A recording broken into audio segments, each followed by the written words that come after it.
Imaginem a seguinte situação: um jogo de videogame é lançado e é incrivelmente bem recebido pelo público. Devido ao sucesso, alguma empresa olha para aquele jogo, enxerga um possível potencial na marca e decide adaptar ele para algum outro formato de mídia, que pode ser um filme ou uma série. Depois disso, essa adaptação é finalmente lançada e quando os fãs vão assistir, se deparam com um produto esquisito, que não condiz com a proposta do material base e que, em alguns ou diversos pontos, desrespeita totalmente conceitos que deveriam ser fundamentais para tal adaptação.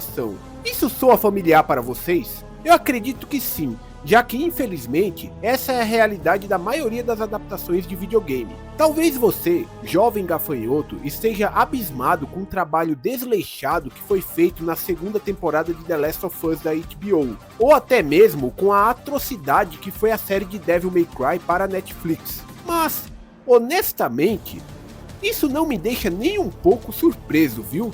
Na verdade, eu já estou tão calejado de ver esses tipos de trabalhos porcos, que a verdadeira surpresa acontece quando algo sai bem feito. Neste vídeo eu quero provar para vocês que as adaptações questionáveis de videogame não é algo da atualidade, e que mesmo nos saudosos anos 90, éramos contemplados com algumas pérolas. A única diferença é que talvez não tínhamos o senso crítico necessário para avaliar o quão ruim era aquilo. Aqui no Envelheceu Bem, eu abordei produções que foram bem sucedidas, e que até hoje são elogiadas pelo público. Um deles é o excelente filme animado do Street Fighter 2, que por sinal vocês gostaram bastante, é o vídeo mais bem visualizado do canal. Outro caso foi o filme do Mortal Kombat de 1995, que embora não seja perfeito, eu elogio o cuidado na caracterização de cada personagem e também com a história. É uma pena que tais cuidados não foram mantidos nos produtos subsequentes. Com o sucesso do filme, o plano para uma expansão de mídia da franquia Mortal Kombat estava a todo vapor. O hype para a sequência Mortal Kombat A Aniquilação estava nas alturas. Só que não é esse filme que quero falar hoje com vocês, mas eu prometo que muito em breve falaremos dele. Neste vídeo eu quero abordar uma outra produção de Mortal Kombat, que também está ligada diretamente com o primeiro filme, e que funciona como uma espécie de prequela para a sequência que viria em 1997. O produto em questão é uma série animada intitulada de Power Rangers, Mortal Kombat Os Defensores da Terra. Uma série de 13 episódios que possui o mesmo padrão de qualidade da Netflix, em uma época em que a Netflix sequer existia. E eu lembro que eu assisti esse desenho na Record, e na época eu devia ter por volta de uns 10 anos de idade, e eu lembro que eu me divertia bastante com ele. Mas como estamos no Envelheceu Bem, eu preciso conferir se essa produção ainda mantém um mínimo de qualidade aceitável para os dias de hoje. E independentemente do sucesso ou boa aceitação por parte do público que esse desenho teve lá naquela época do seu lançamento. Se é que isso fez algum tipo de sucesso na sua época, né? Então sejam bem-vindos ao Spider Bunker, o seu refúgio nerd onde filmes, séries e histórias em quadrinhos se encontram. Vamos descobrir se Mortal Kombat, Os Defensores da Terra, envelheceu bem. Se formos encaixar Mortal Kombat Os Defensores da Terra na cronologia cinematográfica, eu diria que a série se passa após os eventos do primeiro filme e durante os acontecimentos de A Aniquilação. Liu Kang derrotou Shang Tsung no torneio e com isso ele teria impedido que as forças de Outworld invadissem o plano terreno, pelo menos na teoria. Ao final do primeiro filme, vemos que Shao Kahn, como um mau perdedor, não aceitou a vitória de Liu Kang e ignorou por completo as regras do torneio, enviando suas tropas para conquistar o plano terreno. Com isso, muitos portais se abriram em diferentes partes do mundo, o que permitiu a passagem de exércitos inimigos de outras dimensões. Cabe agora aos defensores da Terra lutar contra essas forças inimigas e enviá-los de volta para os seus respectivos mundos. O time de Power Rangers, de Defensores da Terra, é formado por Liu Kang, Kitana, Jax, Sonya Blade, Striker, Sub-Zero e Nightwolf. E todos eles são orientados por Raiden, que embora assuma um papel de mentor, volta e meia também vai para o campo de batalha, o que é bem legal, diga-se de passagem. Quem são eles? Deixarei que o próprio Raiden responda essa pergunta. Guiados com um propósito e determinados pela honra, estes são os Defensores da Terra. E bom, a narrativa ela é bem simples e não leva para lugar nenhum. Não existe uma história sequencial aqui. e a maioria dos episódios funcionam de maneira individual, tendo apenas um ou outro que apresente algum tipo de evento ou que demonstre um certo senso de continuidade. Por exemplo, o primeiro episódio mostra como Sub-Zero entrou para o time, e caso você não saiba, esse não é o mesmo Sub-Zero do primeiro filme, mas sim o seu irmão mais novo. Tem um outro episódio que mostra Shang Tsung sendo ressuscitado por Shao Kahn, e o feiticeiro possui uma outra participação ativa em outro capítulo da série. Por sinal, seguindo o guia de episódios e assistindo a série na ordem que ela foi distribuída aqui no Brasil, eu percebi algo curioso. No episódio 10, Shang Tsung surge vivo, porém ele só é ressuscitado no suposto último episódio da série, que é o de número 13. O que me faz pensar que houve um erro de distribuição na ordem dos episódios e que eles estão invertidos. Mas enfim, é só uma curiosidade mesmo, e vai por mim. Neste caso aqui, a ordem dos fatores não altera um produto, viu? Ao longo desse vídeo, você deve ter percebido que eu fiz toda uma brincadeira de confundir a série com Power Rangers, e o motivo disso é a sua estrutura narrativa. Basicamente, qualquer episódio começa com uma fenda aparecendo em algum lugar do mundo. Os guerreiros se deslocam até o local e enfrentam um exército de Minions, daqueles que só estão na história para apanharem e terem uma única vantagem, que é o fator de estarem em grandes quantidades. Então um inimigo mais poderoso aparece e aquele episódio será focado em derrotar aquele adversário. E calma que as semelhanças com Power Rangers não terminam por aí. Os Defensores da Terra possuem uma base de operações escondida em uma caverna, que é equipada com computadores e apetrechos tecnológicos de última linha. Quer mais? Os personagens são equipados com um comunicador de pulso, bem no estilo dos que os Rangers usavam. Além disso, eu acho curioso como transformar o Nightwolf no garoto dos computadores. Na maior parte do tempo ele fica nos teclados, orientando o time direto da base, dizendo para ele onde eles devem ir e como devem agir. Sim, o Nightwolf, um dos personagens mais icônicos da franquia, que nos jogos é um feiticeiro indígena capaz de invocar magias do mundo espiritual, aqui ele assume o papel do alfa dos Power Rangers. Para ser justo, ele vai para o campo de batalha em alguns episódios, mas esses momentos são bem raros. Já o Raiden, ele assume um papel de Zordon, sendo o mentor dos guerreiros. Ainda não está convencido? Bom, temos frases de efeitos também. E em todo santo episódio a Sônia tem que gritar: é hora do combate!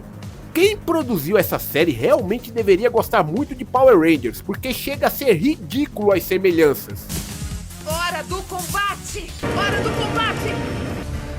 Sônia, fique aqui comigo. É estrategicamente errado você tentar... Hora do combate! Esse é a hora do combate é basicamente os caras tentando trazer algo como é hora de morfar. Só que neste caso não fica legal, pelo contrário, tira toda a seriedade do momento. Ah, é tudo que eu sempre quis, uma série de Mortal Kombat parecida com Power Rangers. Os envolvidos, ó, estão de parabéns, muito bom. Se eu precisasse destacar as principais características de Mortal Kombat, os Defensores da Terra, eu diria que se trata de uma série com personagens vazios, diálogos rasos e lutas que não chegam nem perto de transmitir a mínima sensação de perigo. Antes que alguém venha me dizer, eu sei que essa série foi feita visando o público infantil, e por isso diversos elementos que se tornaram icônicos na franquia foram removidos, como por exemplo, os Fatalities. Contudo, existem maneiras mais inteligentes de produzir algo para o público mais jovem, sem que seja preciso transformar o seu produto em algo superficial. Como se trata de uma série cuja base narrativa são os filmes, a produção poderia ter tomado alguns cuidados para conectar ambas as histórias. Por exemplo, a Aniquilação seria lançada um ano depois desse desenho, e é evidente que a equipe de roteiristas da série tinha uma base do que aconteceria no filme. Afinal de contas, temos aqui a ausência de Johnny Cage. Quem já assistiu aos filmes sabe qual é o destino do cara, e eu vou deixar para comentar sobre isso quando eu fizer o Envelheceu Bem de A Aniquilação. Sim, eu ainda não esqueci. Voltando à série, muito me admira que Liu Kang e Sonya, que foram os que estiveram juntos de Johnny Cage durante o torneio, sequer fazem alguma menção ao cara. Nem nos flashbacks o maluco aparece, é como se ele simplesmente tivesse sido esquecido. No primeiro episódio, Sonya até menciona que já perdeu 2 parceiros, Um deles é falado no filme de 1995, e é o principal motivo que levou ela ao torneio. Já o segundo podemos supor que seja o Johnny Cage, mas como o nome dele não é dito, ficamos apenas no achismo. Mas muito além disso, personagens que não estavam presentes no primeiro filme, como Jax, Nightwolf e Stryker, sequer é mencionado como eles entraram para o time. Aliás, a nível de curiosidade, Stryker aparece apenas no desenho, e não marca presença em nenhum dos dois filmes. No que diz respeito aos games, todos esses personagens são excelentes, e é perfeitamente possível introduzi-los em uma adaptação, de modo que eles fiquem bem trabalhados e carismáticos para o público. Ora essa, o filme de 95 fez isso muito bem.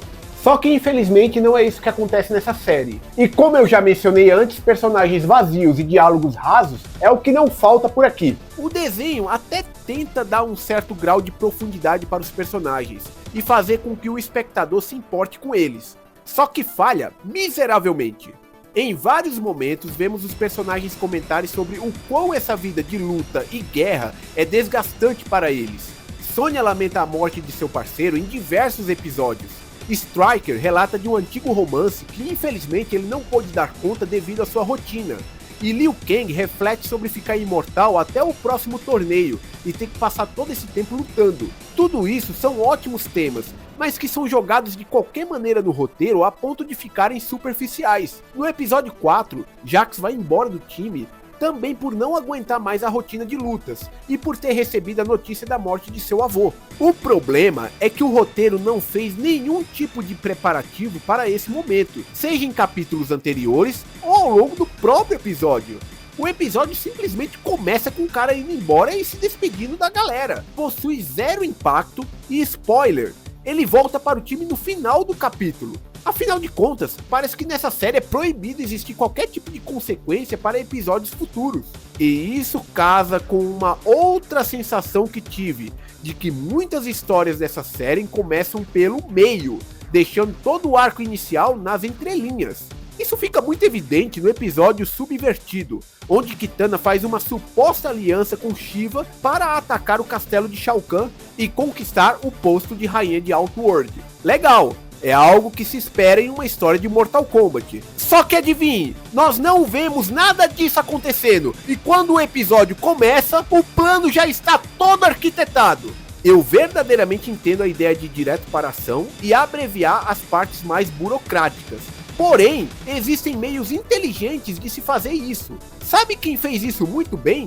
Star Wars Uma Nova Esperança, o primeiro filme da saga, que começa no meio da quebradeira e foi perfeitamente funcional. Só que esse definitivamente não é o caso de Mortal Kombat e os Defensores da Terra.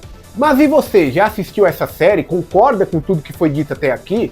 Comenta aqui embaixo, pois eu faço questão de ler todos os comentários e também de responder a todos. Aproveita também e deixa seu like e se inscreva no canal caso não seja inscrito, pois isso me incentiva demais a continuar produzindo esse tipo de conteúdo aqui para o Spider Bunker. E olha, esse tipo de conteúdo dá muito trabalho de ser produzido.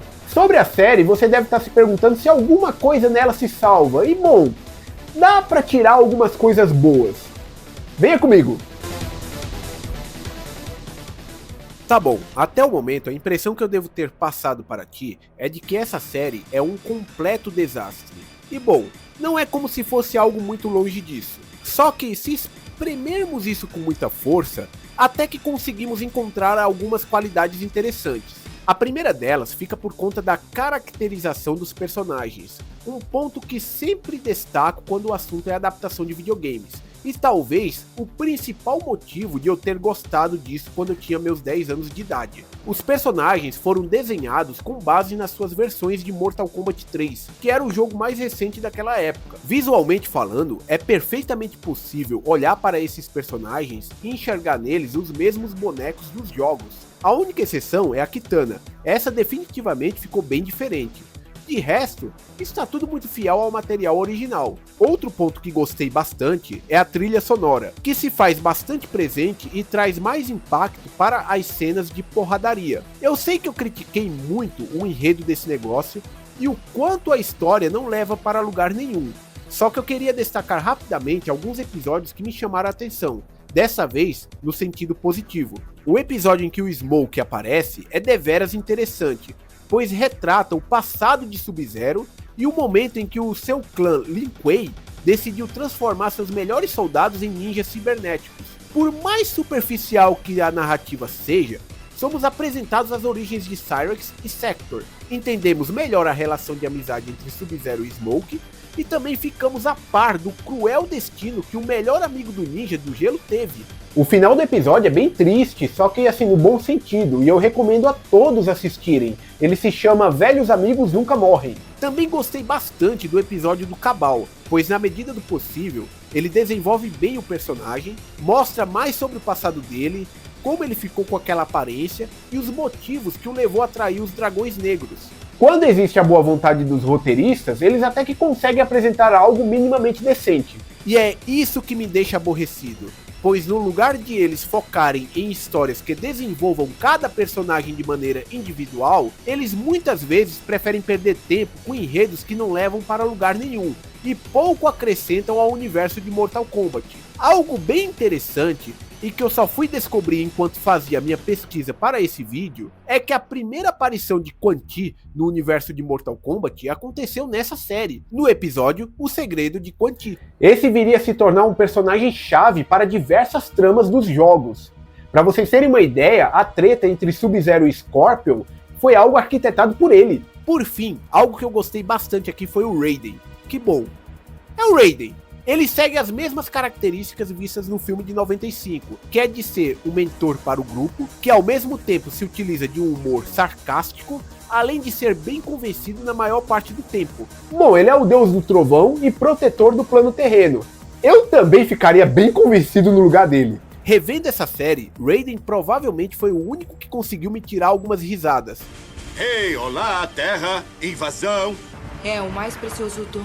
E somos afortunados por compartilharmos isso.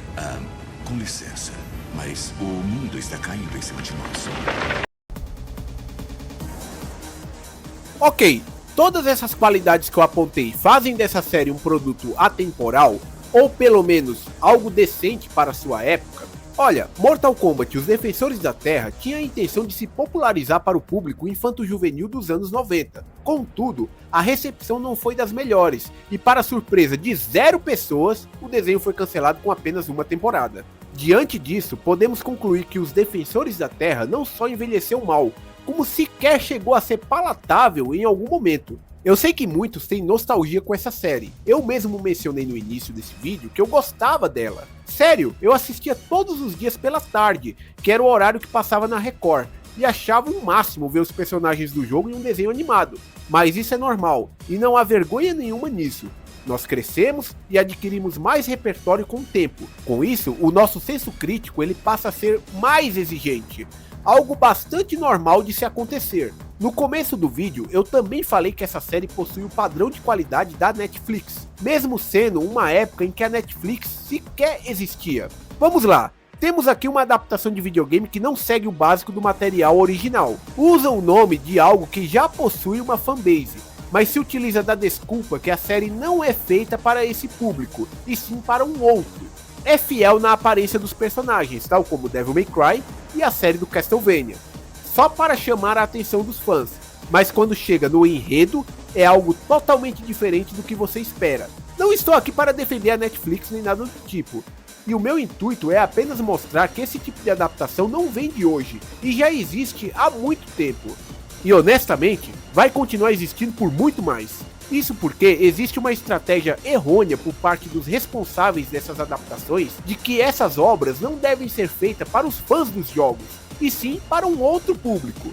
E eu até entendo essa abordagem, mas verdadeiramente eu acredito que ela está sendo feita da maneira errada. Vamos por um momento imaginar que apenas o público do jogo não seja o suficiente para sustentar uma adaptação, seja ela uma série ou um filme, e que o desafio é trazer mais pessoas para assistirem a essa produção. Mesmo assim, o caminho me parece muito simples. Tenha a galera que é fã dos jogos contigo, pois é por meio deles que será possível obter outros espectadores. Se você desagrada o público principal, isso vai repercutir de alguma maneira. E mesmo aqueles que não são fãs da obra, que por algum motivo é o alvo de vocês, não irá se interessar por sua produção, pelo menos não a maioria. Se você quer fazer uma adaptação e quer que ela seja bem sucedida, você não compra uma briga com a fanbase do produto original, pois isso vai estar simplesmente condenando o seu trabalho ao fracasso. Mas repito, não me parece que os produtores estão dispostos a aprender isso, e esse tipo de resultado irá continuar se repetindo mais e mais. Pelo menos eu posso dizer, essa novela eu já conheço. Ufa, eu não imaginava que eu teria tanto o que falar sobre um desenho animado de 1996. Mas eu acredito que esse material ficou bem completo. Diante disso, eu agradeço a todo mundo que ficou até esse momento do vídeo e reforço novamente a importância de deixar o like, se inscrever no canal caso não seja inscrito e também ativar os sininhos de notificações, pois isso me incentiva demais a continuar produzindo conteúdo aqui para o canal. Muito obrigado a todos e eu aguardo vocês em uma próxima oportunidade.